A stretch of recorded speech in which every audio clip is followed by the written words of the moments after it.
What does Zoonomaly hide off camera and out of bounds from the player? Zoonomaly is a puzzle-based horror game set in an open-world zoo. This is a non-linear game, so we may take any path as we progress. The player must survive a monster-infested zoo while searching for key shards that unlock the truth to its origin. However, as we take a closer look at these creatures, we'll also be breaking some things along the way, like removing portions of the level as I cause a freefall, or perhaps trying to complete the game before we even start it. With that said, I hope you enjoy this alternative look at this monstrous zoo in Zoonomaly. And real quick, the official trailer for my horror game Zardy's Cave just released, which was previously called Zardy's Maze 2. I'm so excited, so if you want to watch that, you can find it linked below. As always, I'll do a very quick recap to kick things off. When starting up the game, we'll see this Keepers of bloomorda mission brief that explains this anomaly that's taking place. It explains that a zoo has been taken over by monsters from another dimension called bloomorda. Intel suggests the cause of this monster infestation is locked behind a massive facility door within the zoo. Someone has broken the key to this door into 20 shards, so we must reassemble the key and stop whatever is causing this infestation. Whoever hid the key shards did not make them easy to find. They've altered the zoo significantly by building large structures that hold the shards. The bloomobang they supplied us with will be an invaluable tool for our defense and exploration. Its powerful blast of light can deter monsters and push physical objects away. The bloom spectrum screen will allow you to see the invisible radiation given off by anything from bloomorda. The player will find it to be quite helpful on their mission, as we're wished good luck concluding the documentation. The cutscene ends, and we instantly load in to see a not so welcoming sight. This first section is basically a tutorial for the game, as we normally start off by learning to scavenge for light bulbs that we'll need for a bloomobang. The gun allows us to progress, which follows with the player learning how to use the bloom spectrum screen. Once finding the X that marks the correct lever, we're able to proceed. Hey look, it's the poo emoji!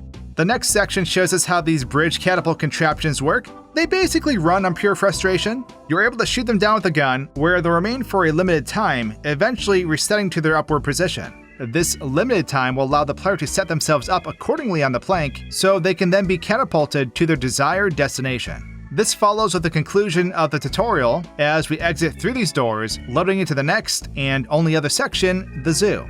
If we go back though, and I mean back to the main menu, we can actually break off here and see the entirety of this title screen section. Everything here appears to be floating in this little misty patch of forest, including these terrifying creatures. All I gotta say is that these guys look like they're ready to have some fun. By killing us, of course. Yikes. There's nothing else going on in this title screen though, so let's go back into the tutorial area and give it a closer look. Instead of blasting this blockade like we normally would, I grabbed some light bulbs, went back to the doors that we came from, and proceeded to break through? Hey, this is a building of lies! I don't want to go to the zoo anymore, which is why we're breaking out. Obviously, that's not how this works, but as you can see, I'm able to... Well, first, let's brighten this up. There we go. Like I was saying, we're able to traverse along the outer edges of this tutorial section, making it all the way to the end where we'd exit to enter the zoo. Inside, there is this slime creature that's just sitting in an enclosure, all by its lonesome. Taking the glass out, I stepped inside here with this fellow, and it didn't really mind my company at all, as I clipped through him and attempted to blast him, which does nothing as you can see. Although, moving out to get a better look at the structure, we could see that we're floating in the great beyond, with there being not much else to it. However, I noticed that there are some objects floating above the structure. Taking a closer look, we can see that these objects are actually the key shards that end up being scattered throughout the zoo. All 20 of them are just floating above this tutorial section. What do you know? My goal at this point now is to see if I can obtain these shards before we even enter the zoo itself. Getting on the roof of the structure, you can see they're clearly too high, but I managed to warp myself on top of an individual shard. It's only allowing me to grab the closest shard though, resulting with my character falling. This didn't slow me down, as I just began continuously warping up there while attempting to land on each shard and obtain it. It was a tedious process, but eventually I managed to successfully acquire all 20 of these key shards. So I made my way to the exit from the outside and managed to use the door from the opposite side. When the game loaded in, I was eager to see if the 20 shards carried over. Sadly though, they did not. Unglorious. Yup, no skipping these obstacles. We can see all the shard waypoints scattered about the zoo through our bloom spec screen. I should have known it wouldn't be that easy. Entering this zoo normally, the player is now officially tasked with hunting down those dang shards. Before getting too far into the zoo, I must say, there is one particular monster here that I grew very frustrated with during my first playthrough of the game, and this would be the Zookeeper. This guy is a humanoid creature that will patrol the paths within the zoo. What makes it worse is that there are multiples of these guys throughout the zoo, which does make sense, I suppose, but oh my gosh, they are fast. Yes, our gun can certainly stop them in their tracks, but you gotta be quick once pulling the trigger, because these guys will immediately pursue you as soon as the stun wears off. When the player is destroyed by any monster, to my understanding, they'll respawn back to the nearest safe zone from where they died, which are these little stair platforms that allow us access to the exhibits. It's a very small platform, which made for some troubling instances while playing through this game. Yeah, not sure how safe this is. Before we start collecting key shards, if we take the camera way out, we'll see that the park is surrounded by mountains. I also noticed once we get too far from our character with the camera, this green pulsing will begin to happen. If we go real far up though, we can see the entirety of the map, which looks like a giant X. Coming back down, I approach one of the exhibits. In here, there are these weird, friendly, frog-like creatures roaming the area. Firing our gun at them is a cruel act, but luckily it does not upset them enough to go primal on us. So we won't be doing that again. Let's focus though and retrieve this key shard, as we're tasked with completing this obstacle course. Knocking down some planks with our gun and using one of them to catapult ourselves over to here allows us to obtain this key shard. One down, only 19 more to go. After apologizing to my frog friend, we press on. This next key shard I went for had these monster-like lizards walking around the exhibit, which I initially avoided because I thought they may be hostile, since the last creature I encountered wasn't. So, before messing with it, I proceeded with the puzzle. We'll come across these platforms the player can only see with a bloom spectrum screen, which I thought was pretty cool. The jumps can be a bit difficult, but with a little patience, we're able to find the right path that leads us over to here, allowing us to jump down and acquire our second key shard. Turns out, these lizards are also peaceful overall, even if we decide to give them a good old bloom boom. I'm sorry, sorta? The next exhibit I visited had these cow creatures that reside there. They make moo-like sounds if you listen and appear peaceful. Because science demands it though, I blasted one of these moo-moos, and it turns out I may just need to seek counseling at this point, as these are gentle giants, and I'm the only monster currently present. At any rate, we're supposed to come into here, where our moo cow friend cannot follow. In here is a maze-like area in which we need to navigate correctly in order to get this key shard. There's a slime boy in here doing this thing, but other than that, not much else occurs here. So we make our way through the maze, snatch ourselves a key shard, and carry on with our wonderful day at the zoo. While venturing through the zoo, we've got to keep an eye out for the zookeepers, as they can be sneaky sometimes and catch us off guard. So to mess with them, I decided to gear up into my Ant-Man suit and have them chase me. As you can see, he's having a lot of trouble trying to catch me, which is great. So I decided to run around the entire park and collect as many of these keepers as I can. You'll notice I had to change how the game is displayed due to the light of my gun obstructing my view. The situation gets tense and weird though, as all these creepy dudes tower over my character. When I decided to blast them with my gun, I ended up getting this shot of all of them appearing as if they were conjoined or something, making for an even more disturbing scene. I think we better play it safe and move on at this point before they rip me apart. As I was trying to get back on track, one of the keepers ended up getting me. However, as he was capturing me, I aimed the gun at him, which resulted with us loading back into the game with no gun. Visibly, that is. The screen was still there, and it tripped me out at first, but ultimately I just rolled with it. There are these weird mushrooms throughout the park that we can see with the bloom spectrum screen. I didn't know their purpose, but speculated that it could be signs of bloomorda slowly spreading. Or perhaps they lead you somewhere? Which is what I realized later in the game. These mushrooms essentially lead us to where the green light bulb is. Obtaining this allows the player to drop a green light bulb that they can teleport to at any given time. This would have been very convenient, but I missed out on it during my initial playthrough. Eventually, I make my way to this exhibit with a body of water in it. Getting this key shard involves some more parkour, of course, but if you find yourself messing up here and falling into the water, this terrifying fish will jump out of the water as it inhales you. Checking this death animation out from this angle, we can see it only appears as we enter the water. This isn't the only area where this fish resides though, as you'll see later in the video. This next key shard I go for is being protected by this very, very large rabbit monster. Hesitant at first, I wasn't sure what to do here, as it just continued to cover its eyes. Pulling random levers seemed like the logical thing to do, but as you can see, I end up getting chased down and gobbled up by this beast.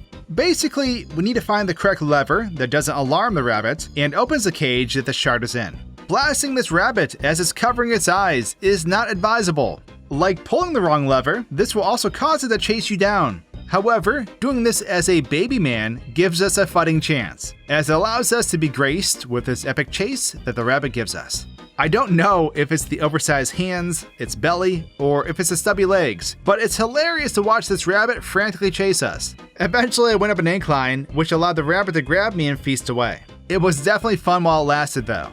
During my exploration, I came across this scary looking ostrich creature. I didn't have it in me to shoot it though, as it appeared to be friendly, and even smiling, so I carried on.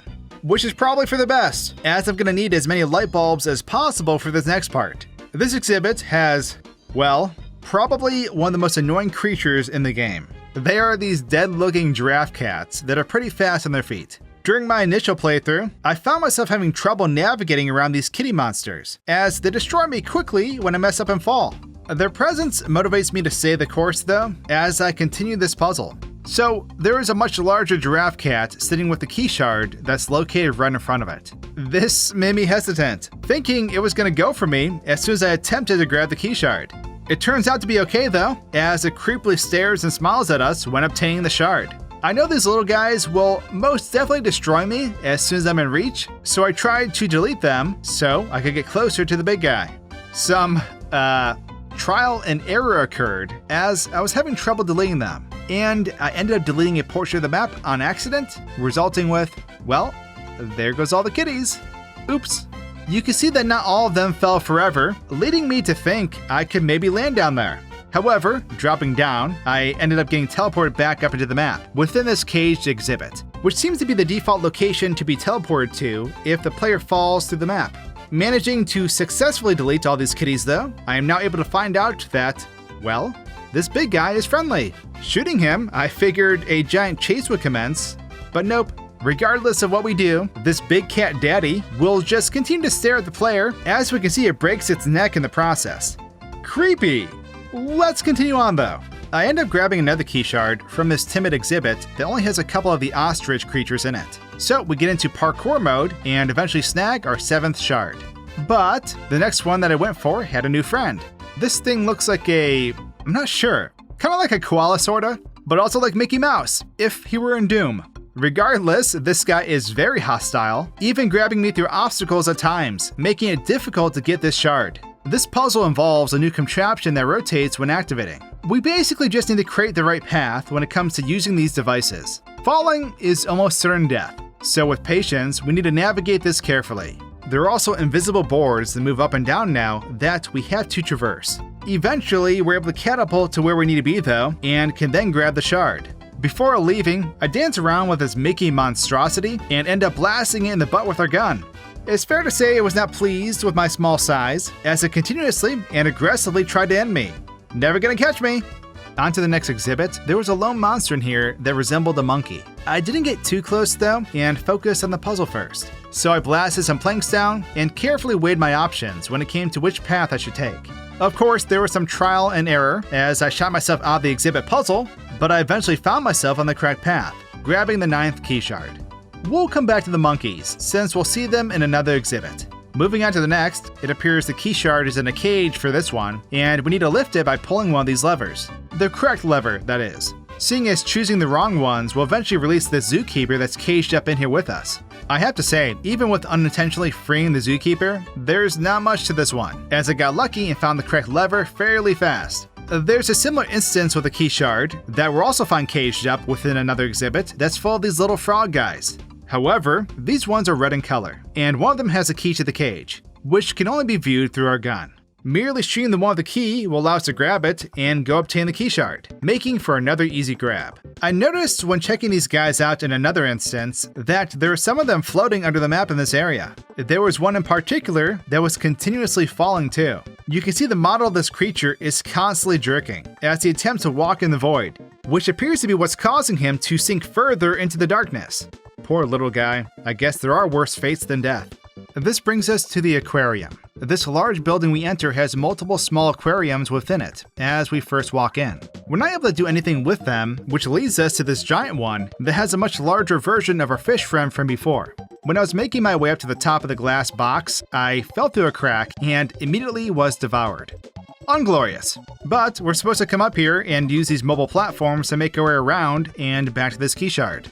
Minus slipping the first time, this part goes smoothly. Down below though, there's also another area where we have to traverse this maze of underwater tunnels. Eventually it leads to the second and final shard that's in the building. Once grabbing this shard, I began messing around as I took a closer look at these smaller aquariums. Breaking into these, we obviously can still breathe, but as you can see, the fish don't mind. We can actually see these fishies swimming up and out of the tanks, eventually disappearing, which was interesting. There's a slime in one of the aquariums too, but it of course doesn't do anything, just like the rest of the slimes we've encountered.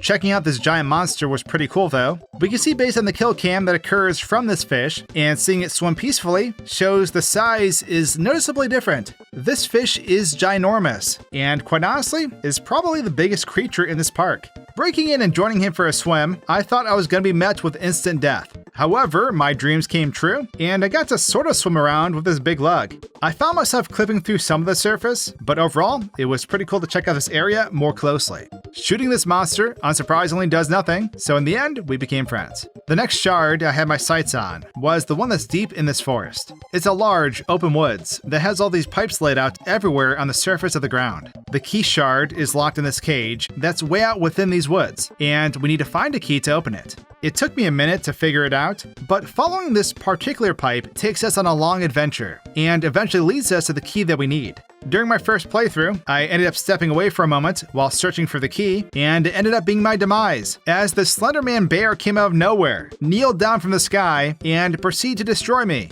This very tall, lanky man bear basically roams these woods, and my god, it is terrifying. Trying to go small man with this creature proves to be useless, as he can still devour us. I also noticed that there is more than one of them. However, for me, the other one could only be found under the map, doing the same thing as the small red frog that we saw under the map from before. At any rate, we grab the key, head back to the cage, open it, grab the key shard, and get the heck out of these woods. Moving on, as I was trying to get to the next exhibit, the Slenderman bear continued to let me know that he's not done playing yet, as it basically gatekeeps me. I lose him eventually, and enter this Jurassic Park looking cage, which can only mean bad things. I immediately screw up thinking I could outrun whatever's in here, and as you can see, I go bye-bye. This creature looks as if a demon attempted to take the form of an elephant. Normally, we have to obviously avoid this demonic Dumbo by navigating this maze with speed. It can be fairly easy to take a wrong turn while navigating this, but if done right, we can grab this shard and make a daring escape as we blast this creature. Being a tiny man grants us no safety with this guy, as he'll devour us no matter what. Although, I did have fun teasing this doof while scurrying around in my antsuit. As you can see, I'm able to navigate under the bars of the exhibit, leaving our dear friend a bit frustrated on what to do. Blasting him with our gun only gives us so long with this guy before he continues on his murderous path. But I digress. Looking under the map here, I was able to find some random giraffe kitties and a zookeeper floating about as well. I surprisingly found our red frog friend, who is still falling into this dark abyss. What a lonely life this must be. The next key shard I went for didn't have any creatures in this exhibit, but the difference here is that once you get to the top of this particular puzzle, we can catapult to an entirely different exhibit, where we're able to find the key shard we're looking for. There's another key shard that can be found in this giant birdcage exhibit, but no creatures are in here, and the puzzle is similar to what we've done before. Nothing revealing takes place here, but eventually I acquired this key shard though. Pressing on, however, this next exhibit I visited is the one that brings us back to our monkey friends. This particular puzzle is unique, as it has tons of these rotating platforms that we must navigate. Below are multiple aggressive and unfriendly demon monkeys that will turn you into a banana shake if you let them. Our gun will give them a good stun, but you must tread quickly when entering this exhibit. Being tiny is hit or miss when it comes to surviving these guys, but as you can see, they will vigorously continue to try to eat us. Their small baby legs freak me out more than anything, but I decided to give them one more blast from our gun for good measure, as we all demonically laugh about it. Yes, they ended me right after this shot. But what we do here is relatively simple once we get out of the death monkey's clutches. It's just a matter of finding the correct paths to take as we rotate these platforms while making the climb. We're so close though. Only 2 more key shards. Thank goodness for no fall damage. My legs should be in my torso right now. Carrying on to this building, there is another key shard which is being protected by this guy. I honestly can't say that it resembles any animals you'd find in a zoo, but it's fair to say it's equally terrifying as the rest of these monsters. It has no eyes, and is also a lanky boy like your bear friend. It's aggressive and will kill us if we get too close, and shooting it will cause it to move faster temporarily, at least from what I experienced. That's why we need to take advantage of these little cubbies as we look for a key that's hidden in here, which ends up opening this gate. Once doing so, and safely avoiding our alien friend, this shard is in the bag, and we're one more away from completion. Oh, see, I told you he's fast, jeez. Anyways, this last key shard I'm on requires us to start at another exhibit that eventually leads us to this other one where one giraffe kitty is. However, there's one creature I noticed that I didn't get a closer look at in which I wanted to check out. That creature being this guy. Who could ever shoot such a miserable, poor creature? Who? I can. Is the answer. It had to be done. This creature looks like a sad llama/turtle hybrid, if you were to ask me. They are in fact peaceful, but I did learn that they can become aggressive and kill you if you decide to shoot them. Going for the last key shard, we'll make our way up, cross this invisible plank, and catapult to the other side, where we end up following the skinny trail boards and grab the 20th shard. It's now time for us to head back near the entrance and use our fully constructed key for this door. Opening this big door spawns in, well, a big key to match it. I did teleport in here in another instance to see if this final section varied in any way without opening the door. It was short-lived, as everything in here remains the same, including our gruesome interaction with Catnap's evil cousin known as Smile Cat. This entire area is a secret and large underground lair where this fella lurks about. I was able to get on top of the underground facility to walk around as I took in the view of my surroundings. I didn't achieve much up here, outside of slipping off the edge and getting spawned into that birdcage. But I digress. Coming back inside, the way this boss encounter works starts with the player needing to constantly be on the move. During the entirety of this run, we need to be pulling all these levers until we get all the green ones lit up, all while blasting this crazy cat and trying to maintain our inventory of light bulbs. Once done successfully, we run over to this machine in which we're able to then shut off, following with the credits rolling. It's a fairly frantic sequence. Blasting the smiling cat causes it to rise on its hind legs, making it hard to tell if it enjoyed the blast or was actually stunned in the process. Of course, it was stunned, but you can see here I wasn't quite fast enough with my camera, and it ended up getting me pretty quickly. We finally get to see what's causing this infestation of bloomorda creatures, which is this bloom machine. We can see some similarities with this machine and our gun, which I thought was curious, because this could suggest that whoever gave us this Keepers of the Bloomorda mission brief and Bloom Obang may be the very same person who planted this bloom machine down here.